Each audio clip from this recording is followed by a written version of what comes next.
It looks like they've got the De Ligt deal over the line. This was him earlier today, landing in Turin on a private plane. Matteo, for people who haven't followed this story, why is this such a coup for Juve to get a player like De Ligt? Because he's potentially the best centre-back in Europe once he matures and he keeps getting more experience. He's shown that he can do it in the Champions League against the best opposition, and he follows in line with Juventus's traditionally great defensive line. Chiellini is in his twilight, so is Bonucci. He's approaching it.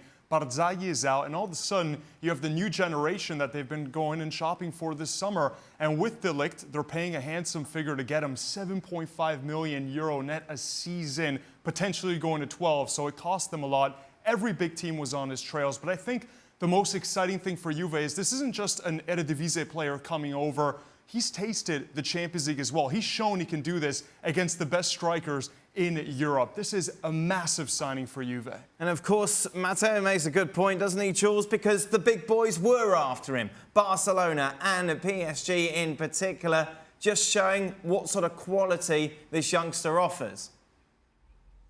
Yeah, definitely. And for a long time, Juve were not heading that race at all. Barcelona thought they had him. Then PSG certainly thought they had him, and Leonardo and Antero Henrique as well. And in the end, we remember that that footage between Cristiano Ronaldo and De Ligt when Portugal played the Netherlands in the Nations League. And Ronaldo saying to De Ligt, why don't you come to Juventus? And maybe that was a key point as well in those negotiations. But the price tag was always there, 75 million euros for whoever wanted it. That was the money that Ajax wanted. And Juventus found that agreement with Mino Raiola and with De Ligt, although it took them a long time to go over the line with this one. But I think, like Matteo just said, they would be delighted with De Ligt. Stevie, you were renowned as one of the best defenders of your generation. This player has the potential to do that as well? I wish he was signing for Liverpool. I mean, I can't imagine him and Van Dijk week in, week out. They're great as a pairing for Holland. Can you imagine if it was for Liverpool? Unfortunately... How did we get onto Liverpool in this conversation? Oh, sorry, you brought it up. I said that you were very good back in the day for Liverpool. Listen, and by the way, this guy's fantastic. He can actually do everything. The one thing that he has to do now is get more experience. That's it. Yeah. Because now and again, because he's 19, because he's inexperienced, he picks up the wrong starting spot. Once he sorts that out, he's absolute dynamite. And this is something you brought up before as well, Shaq. Yes. He just needs to gain a little more experience. I think so. Listen, I understand why everybody is so full of praise for De Ligt, but I still think he's got an error or two in him. And we saw that coming to the end of last season, both for Ajax against Spurs and for Holland in the UEFA Nations League, which is why I felt that this move to Juventus was the best fit for him. Give him Juventus's own experience with centre-backs, give him the centre-back that they still have on their books. What a better place to enjoy that learning curve, or to get the best out of that learning curve and De Ligt in the long term. You've been busy. All the big clubs you take a look at this summer, and they've been busy in the free transfer market. Of course, picking up Aaron Ramsey from Arsenal and Rabiot as well.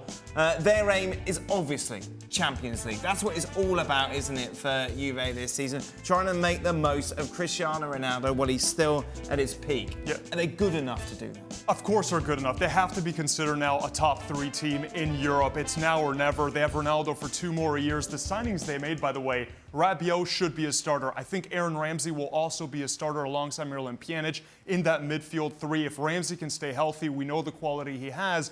And in the defense, you can make the case this is the best defense in Europe, certainly the one with the most depth. They also went out and got Romero and Demiral, 2 very good young defenders from last season in Serie A. So, I mean, they have talent in every single department. You could make the case, though, maybe one more world-class midfielder is that final piece they need. I think if you compare them to Barcelona or Manchester City, that's the area where they lack. And I think many would concur with Matteo, Jules. Are they finished in the market with De Ligt, or can they get that attacking midfielder that maybe he was mentioning? No, I think they'll probably get a striker before the midfielder. I think Mauro Icardi, we know how much talk they've been through the summer between Icardi and Fabio Paratici, the sporting director there, and Vandanara as well, Icardi's wife and agent. I think Chiesa is also a possibility because they also want to strengthen, their attacking options, if you want. But I agree, in midfield, you still need someone a bit more powerful than what they have already, someone a bit stronger physically, maybe even more box-to-box profile than Rabiot, what Rabiot can offer, or even what Emre Can can offer, or Bentancur can offer. But they still have a lot of players in that midfield for Sarri to choose from. Does Icardi make sense to you? I don't think he does. I don't think he's a Sarri-type player. Icardi isn't someone that will come back to the midfield like Sarri wants from his strikers. He's not a striker who's entirely comfortable with the ball at his feet. He's not a good passer. He's someone who is a traditional poacher, stays inside the box. I don't think he works quite well. It's not a natural fit for the kind of striker Sarri wants. Is Sarri a natural fit for Juventus? That's another thing. I don't know. We're going to have to see with the demeanor. There were plenty of reports that at Chelsea, the board, the people behind the scenes were starting to get really sick of him. Hazard, maybe not the best relationship with him. So I'm very curious to see how Cristiano Ronaldo takes to him. What Sarri has done is very unconventional, very unorthodox. And this either will go amazing, where they win the Scudetto in November, or it's going to go all pear-shaped and you might not last the season.